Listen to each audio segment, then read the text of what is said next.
Okay. Hey, you guys want me to go get my Blue Jays jersey and hang it up behind me? Hey, this is Jeff Frye, former Toronto Blue Jay, and you're listening to the Walk Off Podcast with Scott and Adam. So thrilled to be joined by today's guest, former major leaguer who played for the Texas Rangers, Boston Red Sox, Colorado Rockies, and our Toronto Blue Jays, host of the Shegone Podcast, Jeff Frye. Welcome to the Walk Off, man. Thanks so much for taking the time. Yeah, guys, I'm happy to be here. You even ran and got that jersey behind you for us. Jays fans are thrilled. That thing's always hanging there, man. You know that.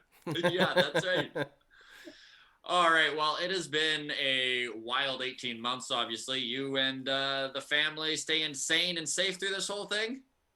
Yeah, it's been pretty good. We've been pretty fortunate, knock on wood.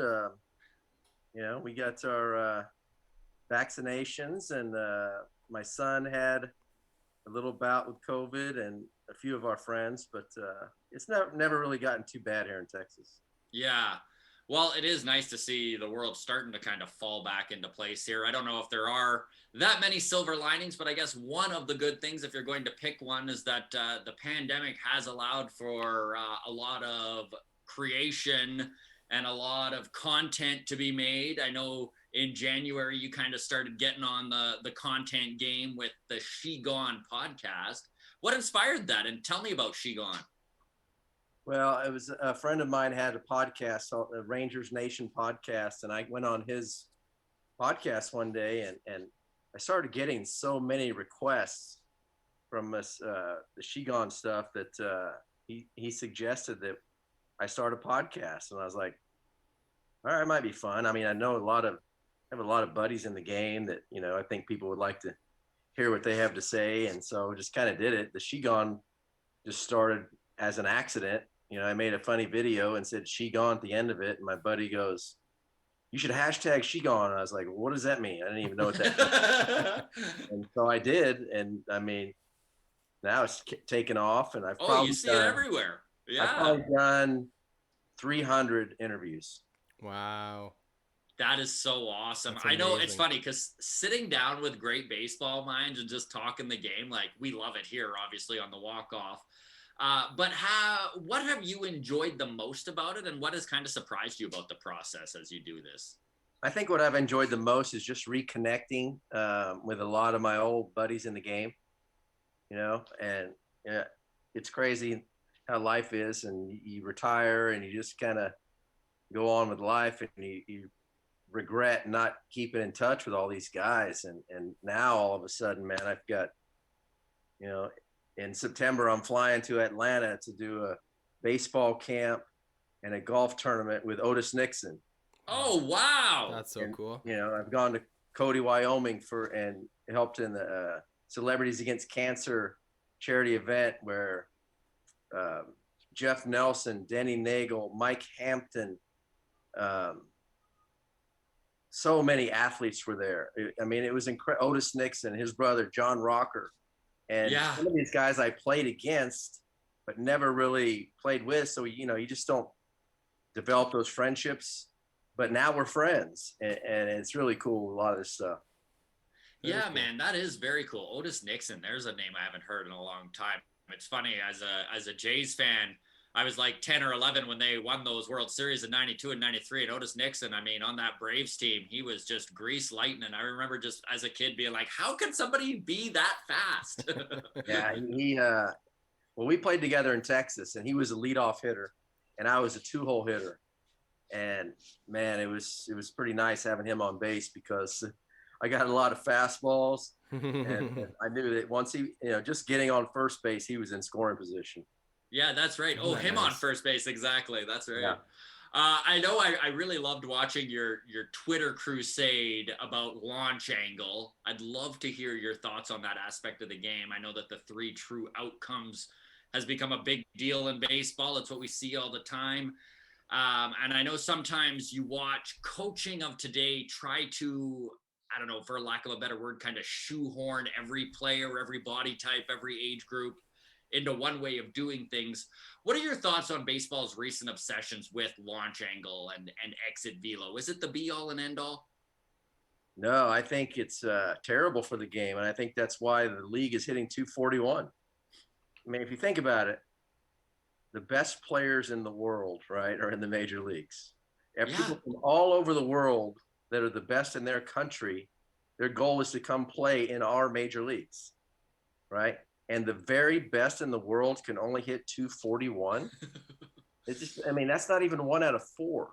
And it's just amazing to me that people have bought into this is the only way to do it. All the pitchers are too good now.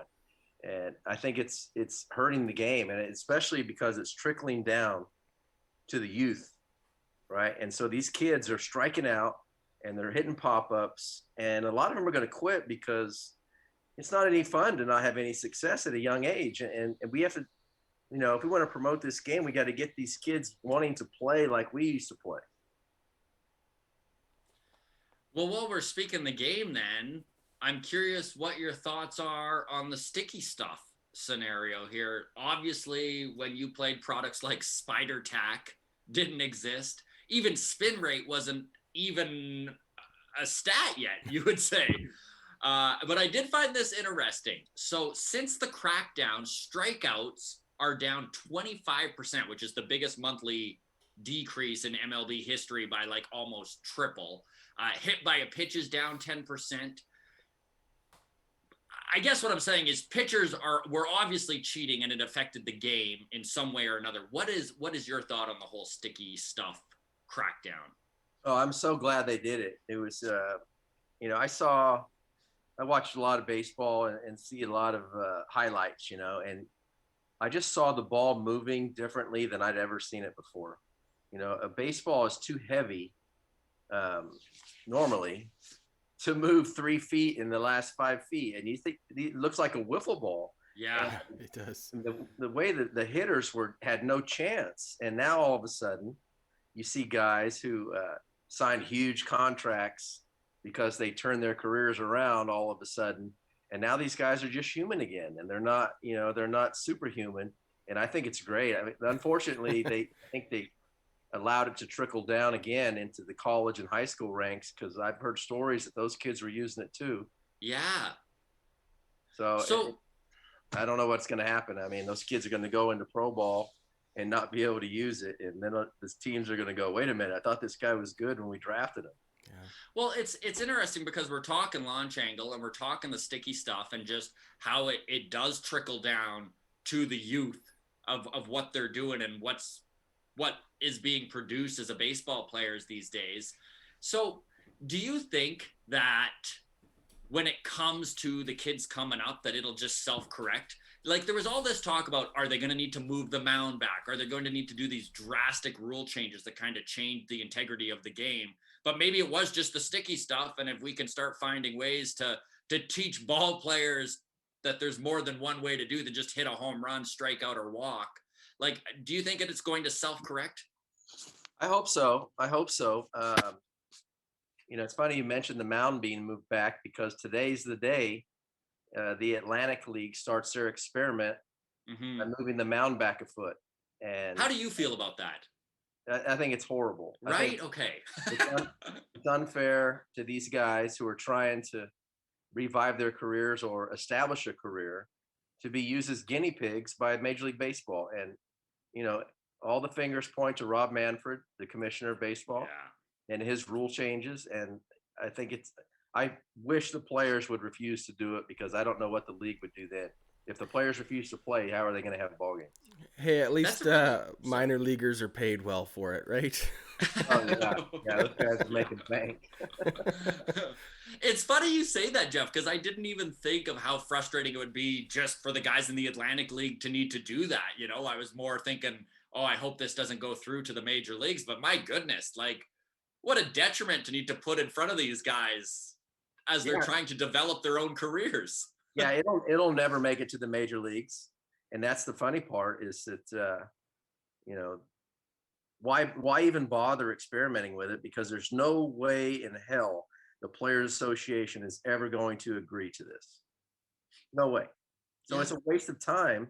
And it's so bad that, the commissioner in that league, Rick White, has said that coaches, managers, and players are not allowed to speak out publicly about these rule changes, or they will be basically punished or blackballed from the game. Wow. They Jeez. can't even threaten a fine because they know they make no money. Exactly. I mean, it's terrible for the game. Ugh. So you, my man, we'll call you a Jeff of all trades positionally. Well before baseball was moving guys all over the diamond, you played second, you played third, you played some outfield. How difficult is it to be a good utility guy who's expected to be defensively versatile? And I'm curious if you think with how much teams move guys around the diamond in today's game, if it has hurt the defensive side of the game at all. It's pretty tough, but I mean, it was for me being a middle infielder, playing the outfield, I thought it was easy. Okay. My glove was twice as big, and my manager wanted to get me in the lineup in Boston, Jimmy Williams, and we had signed Jose Offerman to a 4-year contract, and he was a second baseman, and that was my primary position. So he asked me if I could play other positions, and I wanted to get in the lineup any way I could. So I said, sure. He goes, can you play outfield? I'm like, sure, Jimmy.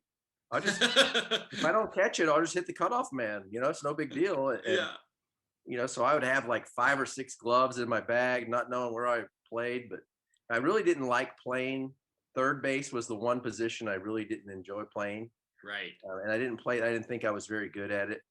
Is that why you didn't enjoy it as much, as you just didn't feel as confident there? Yeah, well, I had an average to below average arm.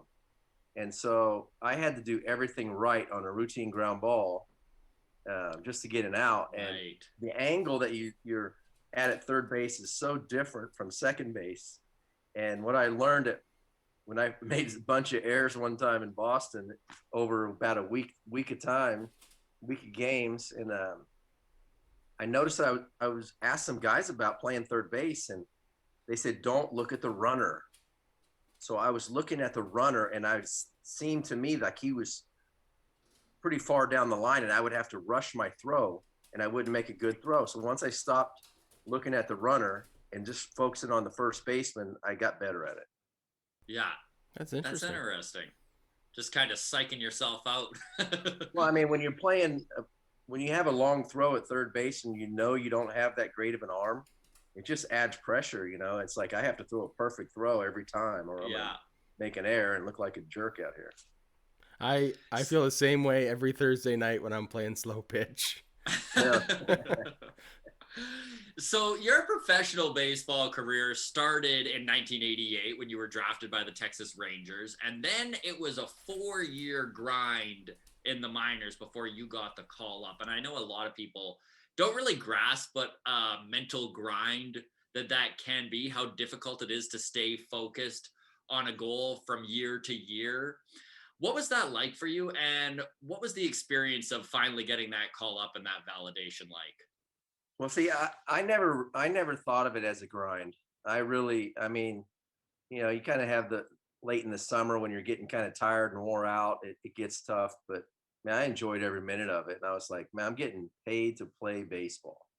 What do I have to complain about? I mean, I wasn't getting paid a lot, but I was getting paid.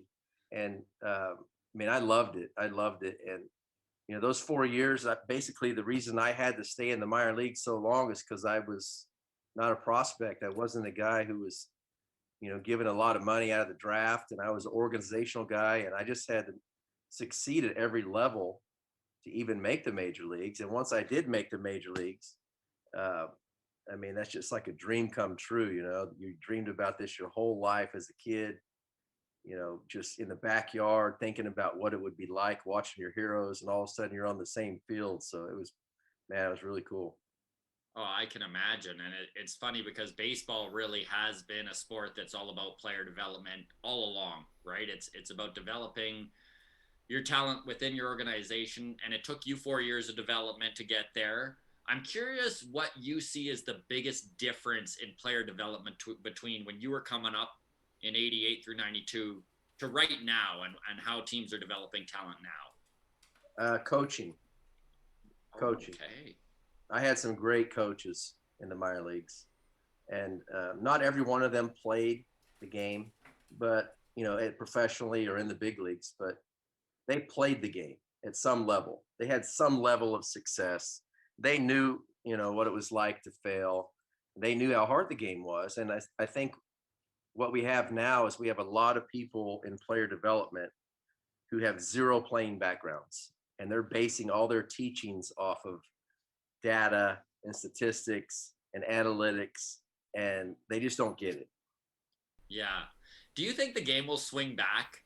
Like, it feels like the pendulum has become very analytic heavy and has kind of swung all the way to the other side here. Like, there is a happy medium between, obviously data is important, but there's a happy medium between knowing baseball and analytics, right? I think it's going to have to, because people are going to stop watching. Yeah. There's just not enough action in the game. And I mean, it's tough to watch for me. So when it's tough to watch for me, right, how is it for the casual fan? No, for sure. It's like, I know we just kind of touched on the strikeouts and home runs and the launch angle and the sticky stuff. If you were to do something to try and, I guess, correct what's going on, what does baseball need to do? We need to bring back baseball men in the game. We really do. There's so many former players out there that would love to be coaching. Mm-hmm. But a lot of them don't want to do it because they can't speak their mind, and they're afraid of the repercussions. Even the guys who are former players in the game can't speak their mind either, because the people in charge have their own ideas, their own agenda, and they don't want these guys getting in their way. Yeah. Right. It's like the front office just wants a puppet who will just do what we say. We've got the analytics. You just roll. Like, we'll send you a text message. You change the lineup as we say and just go from there. Yeah, I mean, think about it. I mean, these guys are making in-game decisions. They're taking the control away from the coaches and the managers. And, I mean, I know Cash claims that he decided that, Blake Snell was done. But everybody watching the game is like, how is he done? How could you possibly take this guy out of the game in the biggest game in the history of your organization? Yeah. He's dealing, and he breathed life into the Dodgers lineup. Those guys were doing cartwheels in the dugout. Oh, of course they were. That's true. And look what happened. They lost. And I think it's awesome that the baseball gods got them going against the traditions of the game and using this analytics and stuff to try to outsmart everybody, and they lost. Last year's playoffs was incredibly frustrating as a fan.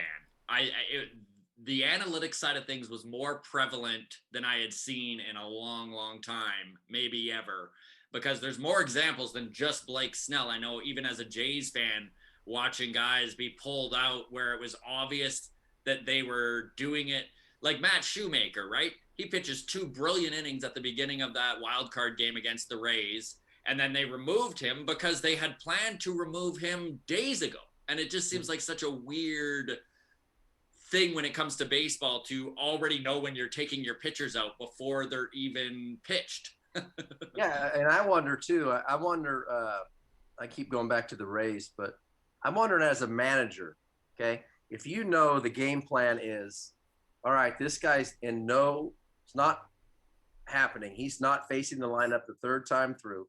I don't care what he's doing, okay? And if this dude's going out there and just dealing, and you get closer to the point of the game where you have to take him out, is the manager kind of hoping maybe he gives up a few hits so it doesn't look so bad? Because it looks really bad when you take a guy out when there's obviously not a good reason to take him out of a game.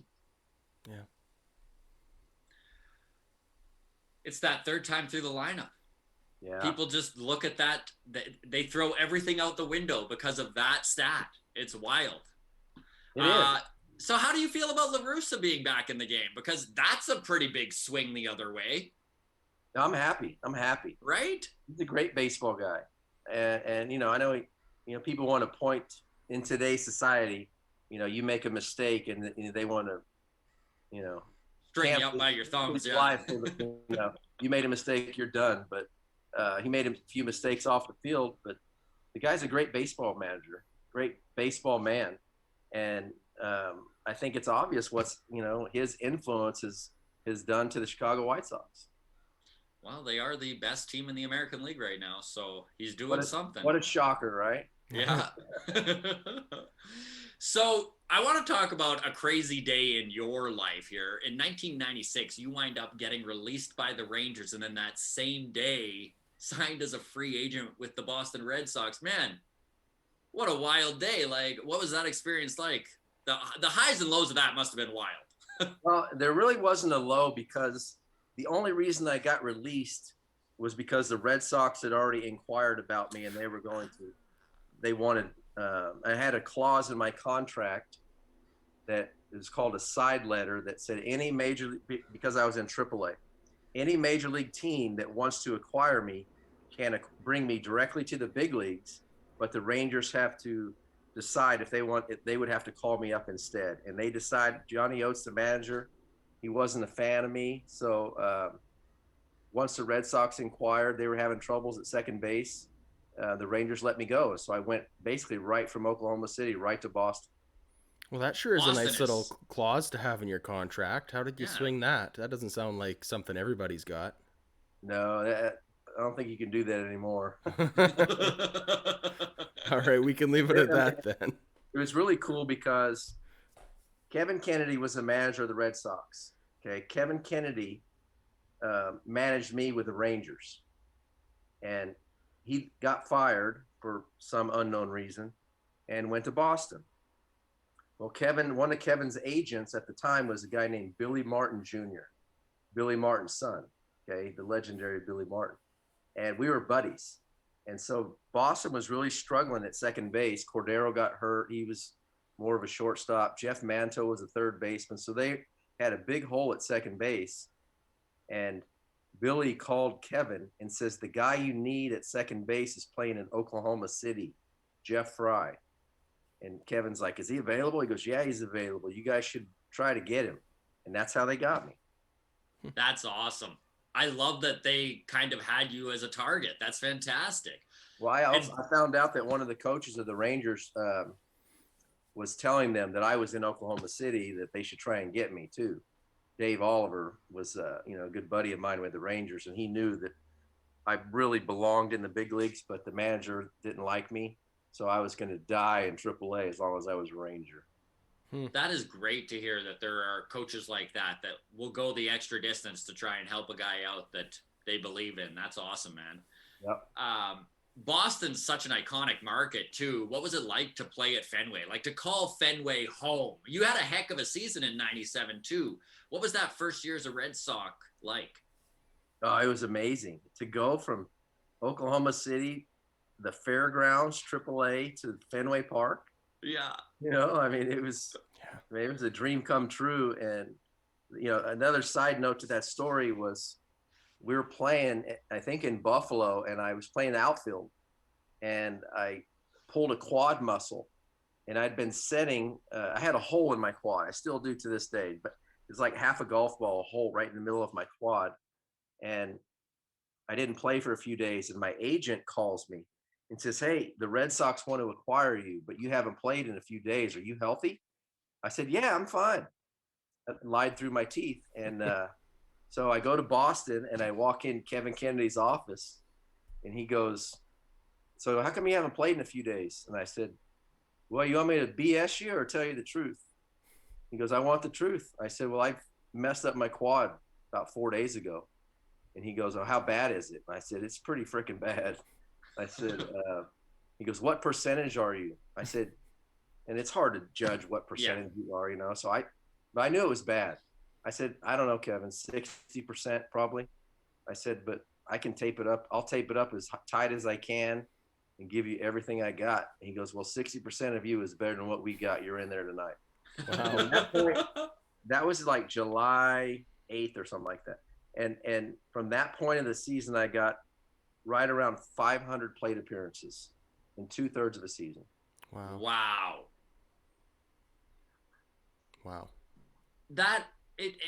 What a wild ride too, because the next year, and I mean, you just talked about it, right? You had that quad injury, and injuries happen in every sport. And as a fan, it almost becomes an afterthought. You know, a guy gets injured and then he goes on the IL and he's out of sight and out of mind. It almost kind of takes the human side out of it. And I know you missed the entire 98 season with a knee injury. How difficult is that for an athlete to miss substantial time due to an injury? Like, I can imagine it's pretty maddening at times. Well, it happened to me twice. I missed 2 full seasons. 93, after my rookie year, I tore my ACL playing basketball. And in 98, I hurt my knee in spring training. And you feel like you let your team down, even though they know you don't want to be hurt. Yeah. You just don't feel like you're part of the team because you're not doing anything to help the team. You're kind of in the way, and mentally it's tough to try and feel like, you want to be part of the group and do everything you can, everybody pushing in the same direction. But it's definitely tough. Like when you hit the IL, I can imagine there's times where you're not even with the team, right? Like you're not even around the guys. Yeah. The first year in 93, I did my rehab in Texas. And I was not really with the team. I would go occasionally to the ballpark. After it'd been a while, a few months in, then I would start going to the ballpark. But basically, I was going to see a therapist to do my rehab, at an alternate location. And then in 98, I got hurt as a Boston Red Sox player, and I did all my rehab in Texas. So I was really not even around the team.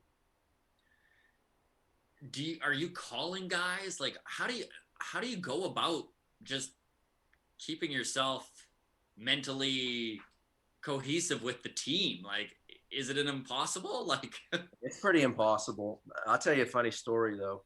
So I was in Texas rehabbing, and the Red Sox were coming to town, and we had a pitcher on our team, Aaron Seeley, in Boston when I was there. Well, now he was in Texas.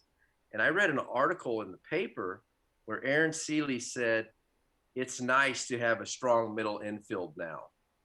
Basically a jab at me and Nomar. Right. And I was like, did he really say that? And so, he had Kevin Elster and Kurt Stillwell up the middle is apparently better than me and Nomar. So, Okay. I got the article and I cut it out. Right. And I went to Boston and I taped it on the training room door. So everybody that walked in there knew that this guy said this. Our old teammate, is now in Texas saying this about us. And so, everybody was pissed off. And Nomar and Scott Hatteberg were good buddies with Aaron Seeley. And he walked up to them and they both just totally talk to the hand, man. No, you're not part of our team anymore. You can't shit talk us and then expect us to be friendly. Yeah. I mean, come on, and he probably thought, there's no way these guys are ever going to see what I said because I'm in Texas and they're in Boston. But little did he know, you had lots of time. Yeah. So this year's trade deadline, I mean, honestly, it's funny. This year in baseball has been really great with the youth that we're watching come up and just how exciting some of these guys are. And the trade deadline actually had a lot going on. Just guys moving, all-stars moving. And you experienced your first trade July 27th, 2000, when you went from Boston to Colorado.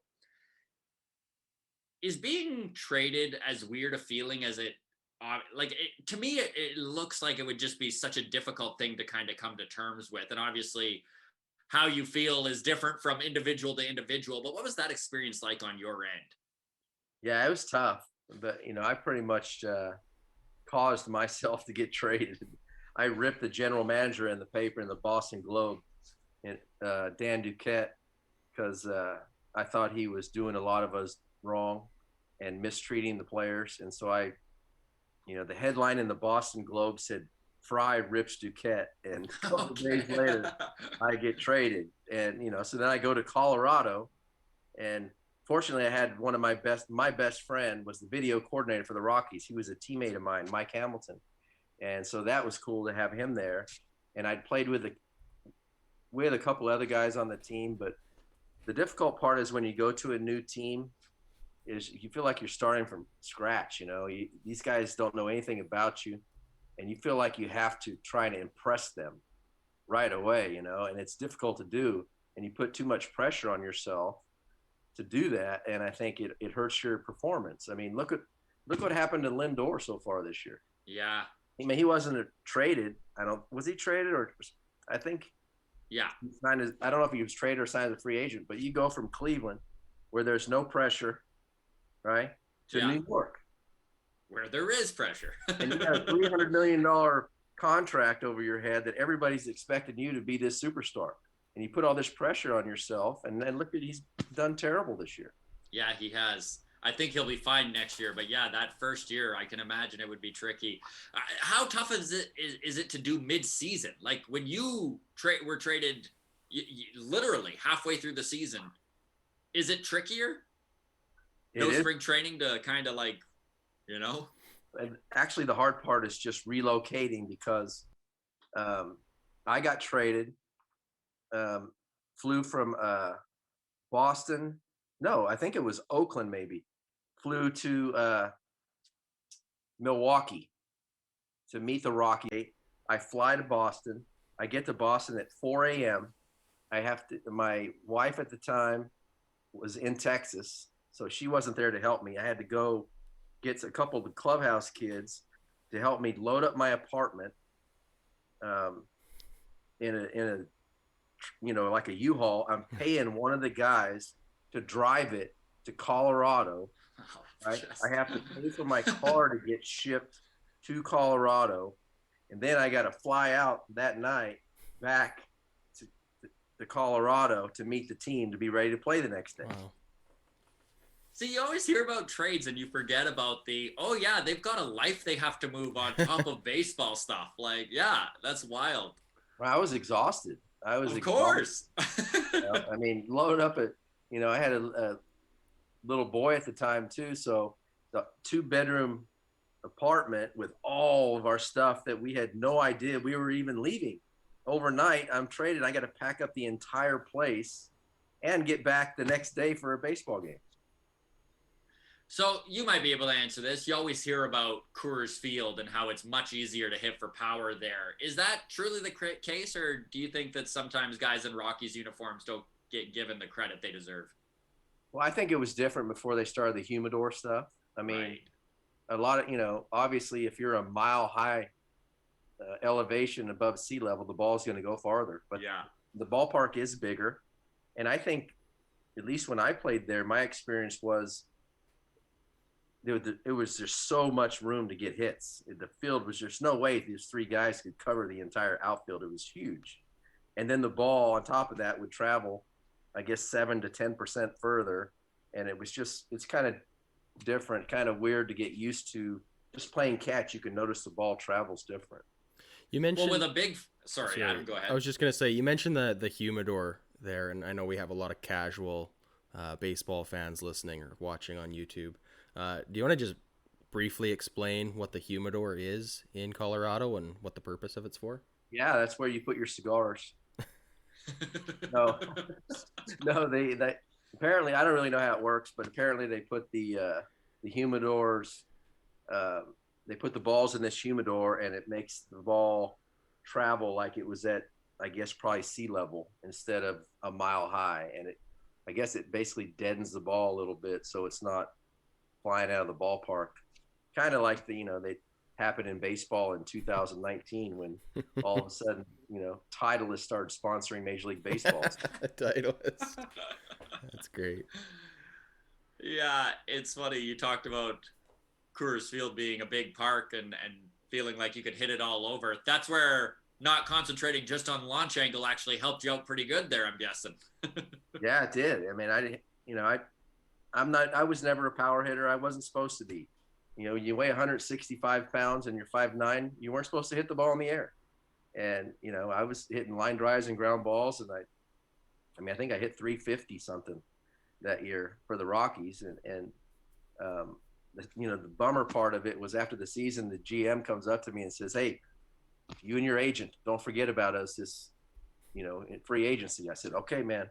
And they never called. So obviously I didn't impress them enough.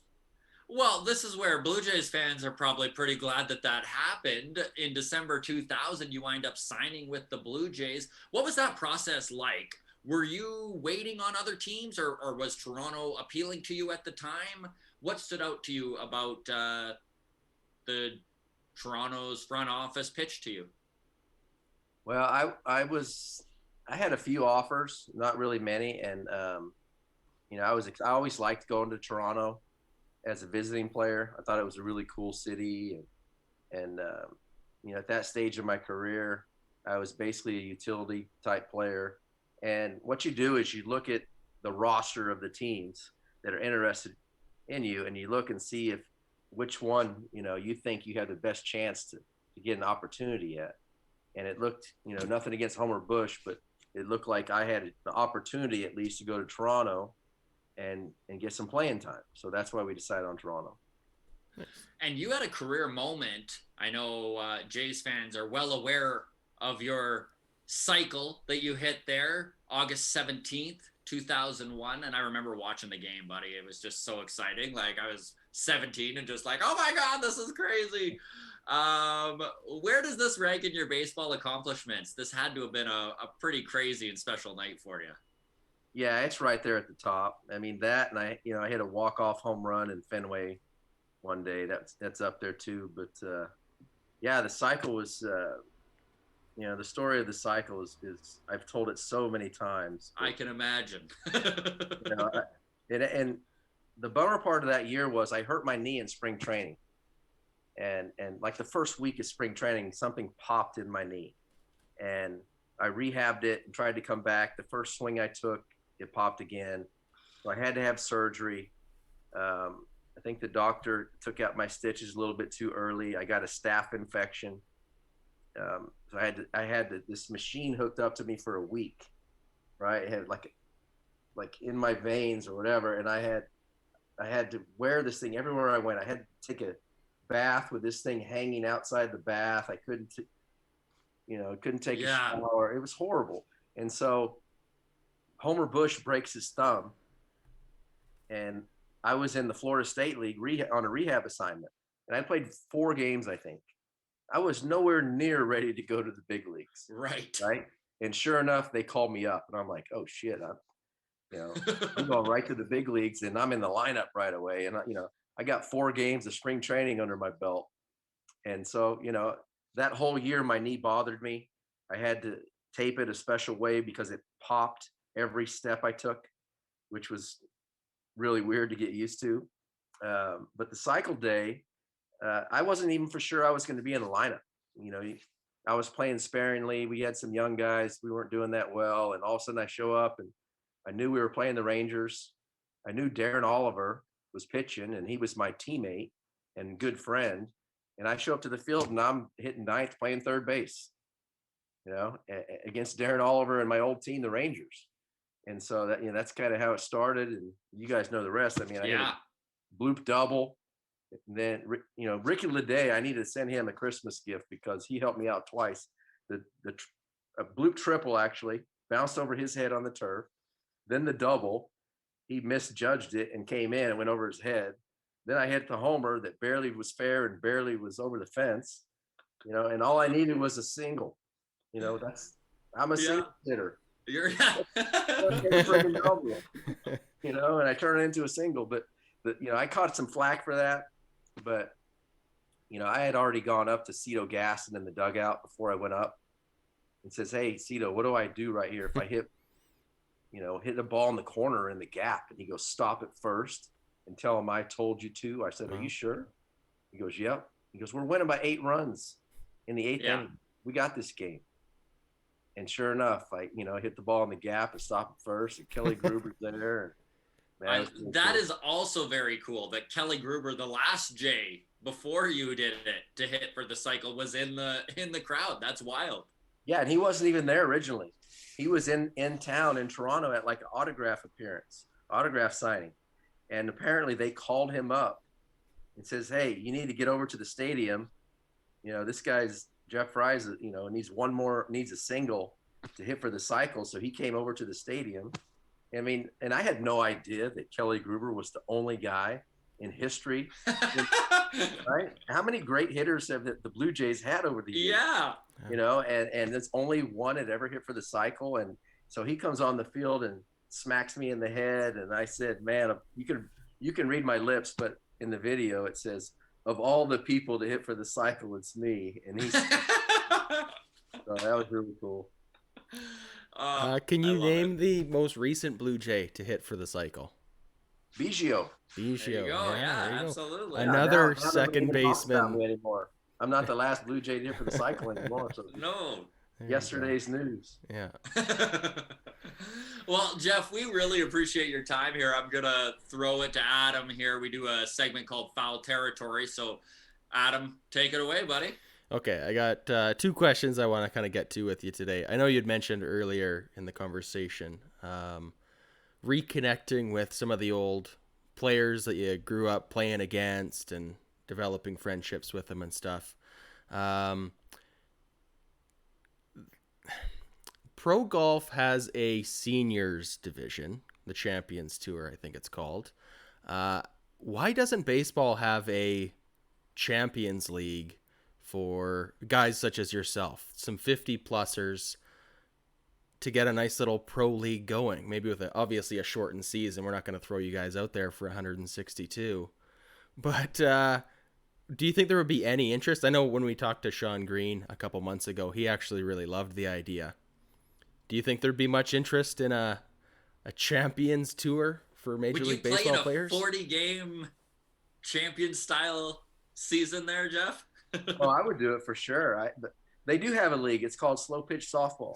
Yeah, right. Yeah. Well, I'm in that league, though. That's not really. No, but I'll tell you a funny story is I'm about to start playing in a 40 and over league, and I've never done that. My buddy asked me if I wanted to come out, and he played up to AAA. And apparently the double play combination on this team is going to be me at second and Ian Kinsler at shortstop. What? Wow.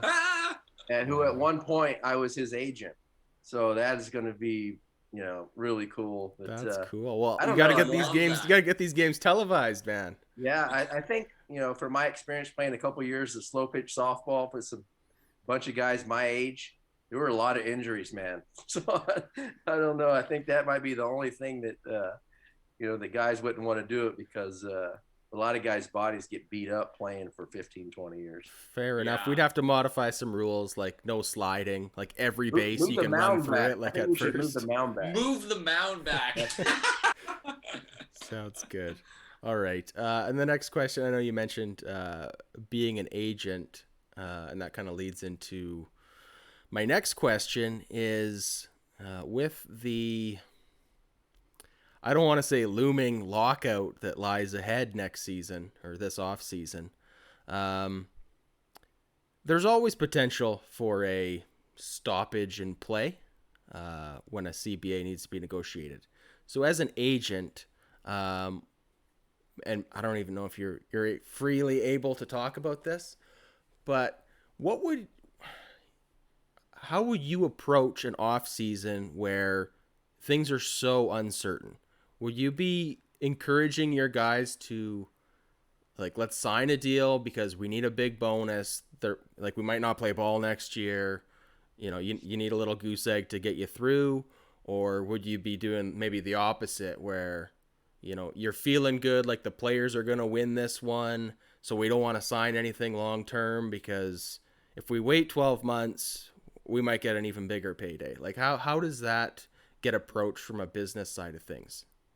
Well, it's tough, and I think the players are in a good position because I think the game is not very good right now, and I think there's so much negativity coming because of the commissioner's office, because of the commissioner of baseball, and all these rules changes and things that they're trying to implement to improve the game are doing the exact opposite. They're hurting the game. Okay, viewership is down. And I think these owners are going to say, wait a minute, we're not going to get these big TV deals if people aren't watching the game. We have to get back to playing this game the way they've played it for 150 years, all right? And we're going to have a happy medium between the analytics side and the baseball side. And as long as the players stick together, like, they have every other year, I think they're in a good position. I think it's in everybody's best interest to not have a work stoppage, because you know what that does to the fans. They get pissed. How can millionaires be, they're too greedy and they don't really understand all the details of what's going on. But I think having a work stoppage with the way the game is today and the viewership would really, really hurt this game.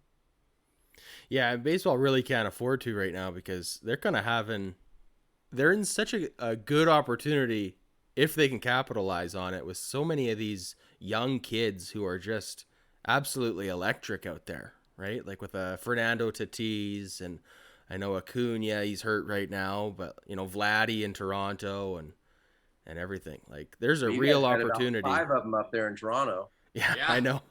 You got Bichette, Biggio, Vladdy. Oh, we're spoiled right now, and we're aware of bunch of young studs, man. Yeah, I mean, there's so many good young players throughout the game. Just phenomenal talents, and I think that those are the guys that people want to see. I'm very thankful they're playing baseball in Toronto. Finally. Oh, me right? too. But I'm also happy that the Texas Rangers got to go to Buffalo and play, because my client, Jonah Heim, is from Buffalo, and he got to go really cool. Play in his hometown. That's so cool. I don't know if you guys know who Jonah is, catcher for the Rangers. On Saturday and Sunday, he became the first player in the history of Major League Baseball, the first rookie to hit back-to-back walk-off home runs on a Saturday and Sunday. That's so cool. I missed that. That's awesome. And he's from Buffalo. He's actually from Amherst, but Buffalo's right there down the street. And he got to go home, and all his family and friends got to see him play in Buffalo before. That's really cool. The Blue Jays went back to Canada. That's love really that. Cool.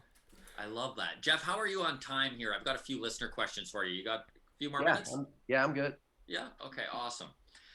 So you did sort of touch on it there, but this first question, and I know Adam was just talking about it too, but Jenna in Toronto says, "Hey Jeff, super cool you're doing the podcast. I know after you retired from the MLB, you became an agent. What inspired that move, and do you still have some clients?" Yes, actually, what inspired it was my last year. I felt that my agent bailed on me. He had been my agent my entire major league career, and it was after the year in Toronto. And I called him. I was home. Spring training was already started, and I didn't have a job. And I said, "Hey, man, what do you got? You got anything?" He goes, "No, man, I don't have anything." He goes, I'm really busy with arbitration cases with other players. Why don't you make some phone calls on your own, call independent league teams and all this?" And I'm like, "What? Okay, so why do I need you as my agent if I need to make calls, right? Isn't that your job?" Yeah. So he bailed. And so I had an opportunity to become an agent as soon as I retired. And I was like, yeah, I would like to do that. I also had an opportunity to become a scout, and I didn't want to be gone all the time. I didn't want to be gone all the time. But being an agent, I could do that from home. And I had little kids, so I wanted to be home. And so, 19 years ago, I became a certified major league agent. And at one point, we had, I think, 12 big leaguers in our stable. Right now, I only have one big leaguer. It's Jonah Heim, the guy I just talked about. But I'm getting more and more people are contacting me. Actually, a guy yesterday wanted to know if I wanted to represent a guy. So that's how it happened. Okay, so now we'll go to the East Coast. This question is from Derek in Halifax, Nova Scotia. He says, "Hey, Jeff, I've always been a big Red Sox fan and love watching you when you were in Boston, but know that sometimes those fans at Fenway can be ruthless. What was the wildest fan interaction you witnessed during your time in Boston?" That's a great question. I have a good story. Good story. So we're in Fenway, and Trot Nixon, actually, I'd already spoken out, against the general manager. So a lot of the people in Boston, 50% loved me, and the other ones hated me because they just expect you to keep your mouth shut and play ball, right? Right. So we're playing, and Trot Nixon's on deck, and he was a fan favorite. And Jimmy Williams, the manager, my nickname was Frito. He goes, "Frito, you're hitting for Trot right here." And I was like, "Are you sure, Jimmy?" Because I knew I wasn't going to get a good reception. And so all of a sudden, I say, "Trot, I'm hitting for you." And so I walk up on deck, and then all of a sudden, the announcer, Jimmy points up to the umpire, and now batting for Trot Nixon, Jeff Frye, and the whole freaking stadium started booing. Right? Man. And I'm like, "Oh my God, this is my home." I'm on your side, right? And so I'm so mad. So I'm walking up to home plate. I was just steaming mad. And I took my helmet off as I'm walking to home plate, and I tipped it to the crowd as they were all and I got in the batter's box, and the catcher and the umpire were laughing. And I got a base hit. Nice. And I got the first base, and I tipped my hat to the crowd, right? And I scored a run. And they didn't see this, but as soon as I walked in the dugout below the roof of the dugout, I went like this, right here. I was so pissed at it. Right? So then I came up a couple innings later, and I'm almost positive it was against the Blue Jays. I came up a couple innings later, and I hit a 2 RBI double off the Green Monster, and the crowd went crazy. They loved me again. Awesome. You got him back on side. That's great. I was so mad. I was like, "Man, you can't be booing me. I'm on your team." All right, Jeff, your last question here is from Marissa in Edmonton. So that's Alberta above Montana. She says, "Hey, Jeff, there's always talk that a lot of guys don't want to come to Toronto, and it's harder for them to lure big free agents. Did you notice that sentiment when you were in the league?" A little bit. And the reason was the taxes. There's like a 10% more tax than we had to pay here in the States. And right. So guys had to take that into account before you sign. So you're making $1 million, you're actually making about half that after you pay taxes here and taxes in the US. And I don't know if, I always felt like Toronto was like a US city. I mean, it wasn't like you felt like you were in a different country. Mm-hmm. Yeah. And I loved going to Toronto. It was so beautiful and so clean, and the stadium was awesome. And, I saw, when the Blue Jays were winning, they were drawing 4 million fans, and it was, great atmosphere. So, I mean, I knew some guys probably had apprehension to go there, but I did. Do you think, this is a separate side here, but do you think that with the tax thing, sometimes Toronto makes up for it in their salary? Like, do you think that's sometimes built in a little? I know the agents and the players try to make them make up for it, but right. If Toronto's the only team calling you, there's not really much you can do about it. Right. You just pay 10% more tax. But it's also the same in the States. When you play in Texas, you don't have the, it's no state tax, no state income tax. But, so guys will choose certain places to play that don't have state income tax, like Florida or Texas. Whereas, if you're going to play in California, the taxes are going to be higher. So the players definitely take that into account. Jeff, thank you so much for taking the time to talk with us, man. We really enjoyed this baseball chat with you. All the best. And take care, my man. Thank you. Awesome, man. I appreciate it. I want to tell you one last story. It'll take 1 minute. No, that's great. Of course. Yeah, you bet. I noticed the picture behind you on your wall of R.A. Dickey. Yes. Right? And I want to tell you why I knew my career was over. So in 2002, I played in AAA for the Reds in Louisville for 4 months. And I was hurt. My back was killing me. I went to the manager's office, says, "Man, I'm going home. This is not even enjoying this anymore." I get home, and the Houston Astros called me and want me to come play in New Orleans for a couple of weeks, and hopefully they'll call me up in September. So my last game of my career for the Houston Astros, we're playing in Oklahoma City against the Rangers. And the last game, R.A. Dickey was pitching, right? And this is before he became a knuckleball pitcher. Yeah. So he was throwing about 88, 89. He might have touched 90. And it looked like it was about 95 to me. And I could not catch up to it. And I was like, "Man, I think I'm done. This dude's so throwing 88, and eventually. When you're whiffing on RA's fastball, that's when you're done, eh? And the reason he became a knuckleball pitcher because he didn't throw hard enough. And Yeah. he didn't have enough success, and then he turns into a knuckleball pitcher and becomes a stud, you know? Yeah. So that's yeah, fun. wild. Awesome. Thank you so much, Jeff. That's great. That's a great story. Awesome, man. Well, I appreciate you guys. Go Blue Jays.